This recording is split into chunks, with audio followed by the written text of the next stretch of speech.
একজন গ্রাফিক ডিজাইনারের কাজ কিন্তু সবসময় চ্যালেঞ্জিং। যেমন ডেডলাইন মিট করতে হয়, ক্লায়েন্টের যে রিভিশন সেটা সামলাতে হয়, সেই সাথে সাথে নিজের যে সৃজনশীলতা সেটাকে কিন্তু ধরে রাখতে হয়। তাহলে কিভাবে সব কিছু একসাথে সামলানো যায়? তাই আমি আজকে এই ভিডিওতে আপনাদের সাথে শেয়ার করব গ্রাফিক ডিজাইনারদের জন্য কিছু প্রোডাক্টিভিটি হ্যাক, যা আপনার কাজকে অনেক দ্রুততর এবং সহজ করবে। এক্ষেত্রে প্রথম সেগমেন্টে কিন্তু থাকছে কাজ শুরু করার আগে প্রস্তুতিগুলো। মনে রাখবেন, প্রোডাক্টিভ হতে চাইলে কাজ শুরু করার আগে নিজের থেকেই কিছু জিনিস ঠিক করে নিতে হবে। নাম্বার 1, কাজের তালিকা তৈরি করা। এক্ষেত্রে আপনি প্রতিদিনের যে কাজগুলো সেটির একটি পরিপূর্ণ লিস্ট কিন্তু আপনি তৈরি করে তারপরে কাজগুলো শুরু করতে পারেন।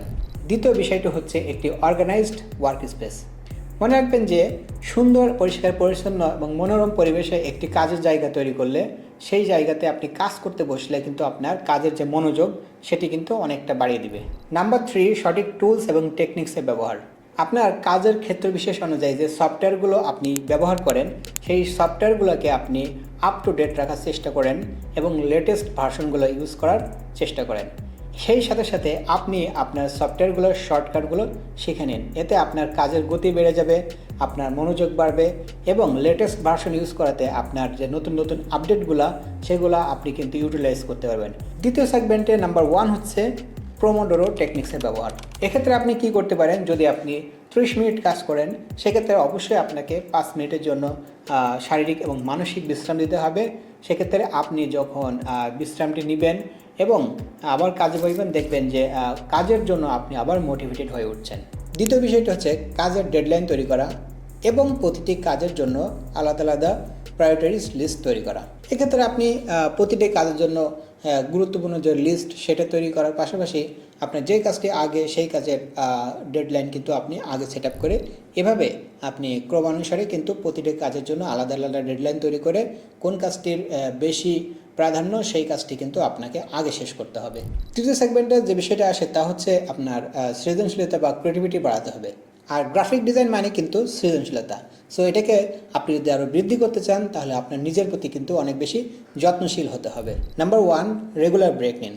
এক্ষেত্রে আপনি যদি একটানা একটি কাজ করতে থাকেন এবং মনে করেন যে আমি একটি সময়ের মধ্যে কাজটি শেষ করে ফেলবো, এক্ষেত্রে আপনার কাজের সৃজনশীলতা কিন্তু কমে যেতে পারে। দ্বিতীয় যে বিষয়টি হচ্ছে তা হচ্ছে আপনাকে ইন্সপিরেশন নিতে হবে।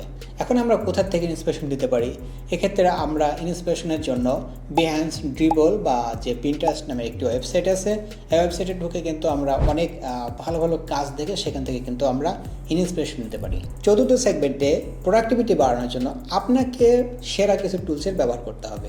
এখানে সেরা কিছু টুলস এবং সেগুলোর যে ব্যবহার পদ্ধতি সেই বিষয়গুলো নিয়েই কিন্তু এখন আমি আলোচনা করব। ক্যানভা এবং ফিগমা হতে পারে কুইক কোলাবোরেশনের জন্য কিন্তু বেস্ট টুলস। কেন ক্যানভা এবং ফিগমা?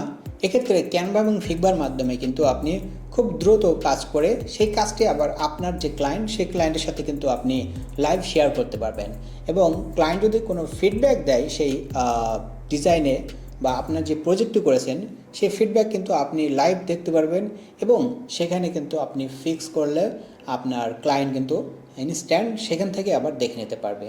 সো এইটি হচ্ছে একটি কুইক কোলাবোরেশন বা কুইক ডিজাইনের জন্য বেস্ট টুলস। ফিফথ সেগমেন্টে কিন্তু আমার যে ব্যক্তিগত অভিজ্ঞতা সেইগুলো কিন্তু আমি এখন শেয়ার করব। আমি যখন গ্রাফিক ডিজাইন শুরু করেছিলাম 2014-এ, সো তখন কিন্তু আমি খুব অগোছলভাবে কাজ করতাম, কিন্তু আমি এই কৌশলগুলো যখন থেকেই প্রয়োগ করা শুরু করেছি তখন থেকে আমার যে প্রোডাক্টিভিটি সেটি কিন্তু অনেকটা আপডেট হয়েছে। নাম্বার 2 হচ্ছে নোশন বা ট্রেলো টাস্ক ম্যানেজমেন্ট। কেন দরকার?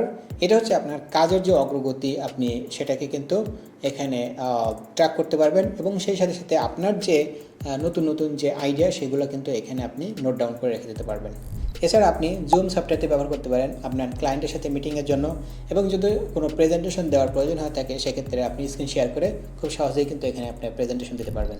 আপনি নিজেকে কীভাবে প্রোডাক্টিভ রাখেন সেই সাথে সাথে আপনার কাজের যে প্যাটার্ন সেটা কিন্তু কমেন্ট করে জানাতে ভুলবেন না। যদি এই ভিডিওটি ভালো লাগে আপনার বন্ধুদের সাথে শেয়ার করবেন। সবাই ভালো থাকবেন। আসসালামু আলাইকুম।